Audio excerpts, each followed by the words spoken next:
Alright folks, this is Harris Sultan, and I'm sure by now you have seen the videos that are going viral on the internet and Islamist propagandists milking them to the max. Yes, one of the videos where a police officer can be seen kicking and stomping on the head of one of the suspects is uncomfortable to watch, but that's not the full story. The police officers involved are being reprimanded and accused of bigotry, the usual go-to word for some people. So what happened? Who was in the wrong? Were the police correct in arresting two people? And also in the manner in which they arrested him? I'm going to tell you all you need to know, and I'm sure if you watch the video till the end, you'll be in a better position to form an opinion. So let's get to today's video.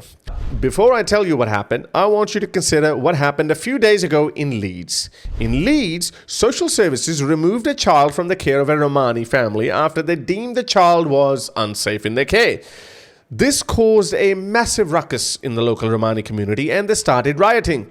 They torched a police vehicle and damaged both public and private property. On the surface, this was between social services and the Romani community, but guess who else joined the party? The local Muslim community.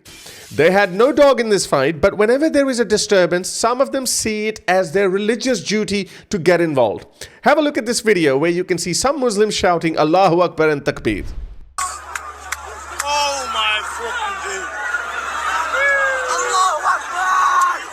After this, the local Romani community surrounded the social services office, and instead of establishing the writ of the state, social services along with the local police decided to give the kid back to the care of the Romani family that they had recently deemed unsafe.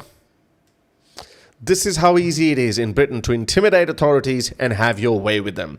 If it were a normal British family, they would have gone through courts and so many legal hoops, but Britain is now sending a clear signal to everyone that whenever you get in trouble, gather a few hundred people and get your demands met that way. Keep this point in mind, and now let's discuss what happened in Manchester. So, on the 23rd of July at 8:25 p.m, police were called in after an assault had been reported. According to the suspect, some guy rammed his trolley into his mum and consequently he hit him, and that's why the police was called. According to Manchester police, however, a suspect could be seen on the CCTV footage of the car park, and consequently 3 police officers attended the scene to arrest the suspect.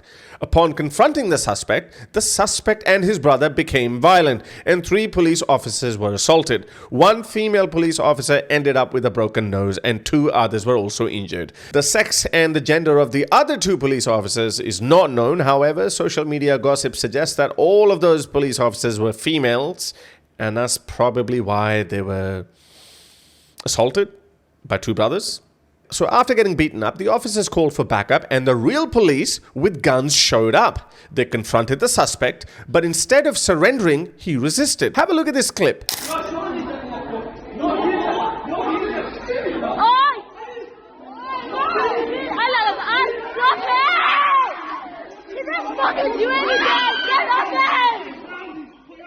Where you can see police officers asking the guy to stand down, but he refuses to comply. Here, you can see from another angle. No, we are normal civilians. No. We have not done nothing. Look, we have not done nothing. Why is this recording? You are showing he's getting locked up. Here you can see from another angle how the police asked him to surrender, but he kept shouting at the police and hiding behind another person. What are you supposed to do? You need to arrest a suspect who has allegedly just assaulted 3 police officers, breaking the nose of at least 1 female police officer, and you are resisting arrest. This can only happen if you have a bullish mentality and no respect for the law. I have always said, when the police are trying to arrest you, there is absolutely no way you should resist. I've always said it, when the police are trying to arrest you, there is no way you can successfully resist the police, especially in a place like an airport where your family members are with you. Don't mess around at airports. The security is high. It's one of the most secure places in the country. What are you going to do? Beat up 4 or 5 armed police officers and then run away, leaving your mother behind? Even through some sheer dumb luck, you managed to escape. How long are you going to run for? They're easily going to find you. But that's how a logical and rational mind works, not these clowns. Never resist an arrest. Get arrested, go to the police station, get out on bail, and then sue them. Anyway, After this arrest video went viral, sorry, I can't show you the whole video, and I agree that the officer who kicked the suspect and then stomped on his head was a bit excessive. Hence, he's been taken off duty as per Manchester Police. But this is not where the story ends. As shown by the Romani people earlier, when things don't go your way, just start rioting.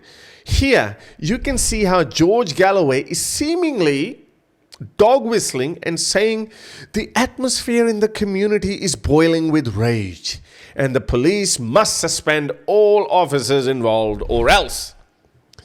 Why? This guy and his accomplice were lawfully arrested. Had he not resisted, it would have been fine. But no, it seems like they are just looking for excuses to cause anarchy and chaos. They have no respect for British institutions. This is why it is absolutely imperative for every British patriot to attend Tommy's rally on the 27th of July. So far, the British police have been succumbing to the intimidation of all these other communities and going really hard at the natives. Let's not smash this shit all up. Yeah, it doesn't matter. TK. But tomorrow I'll tell you boys, if we don't get justice, yeah, these are gonna get it.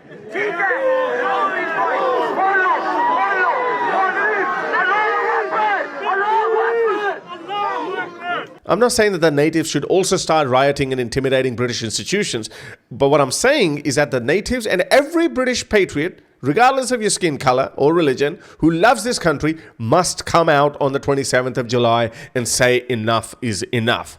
If the suspect had acted appropriately, none of this would have happened. The police did the right thing except for that one officer who stomped on the suspect's head. I really hope that this time the British police will not surrender to these intimidation tactics of the locals. So I hope you liked today's video. Like, share and subscribe to the channel. And if you'd like me to continue making awesome videos like these, then you can support me on patreon.com/Harris Sultan or buymeacoffee.com/Harris Sultan. I'll see you in London on the 27th. Ta-da.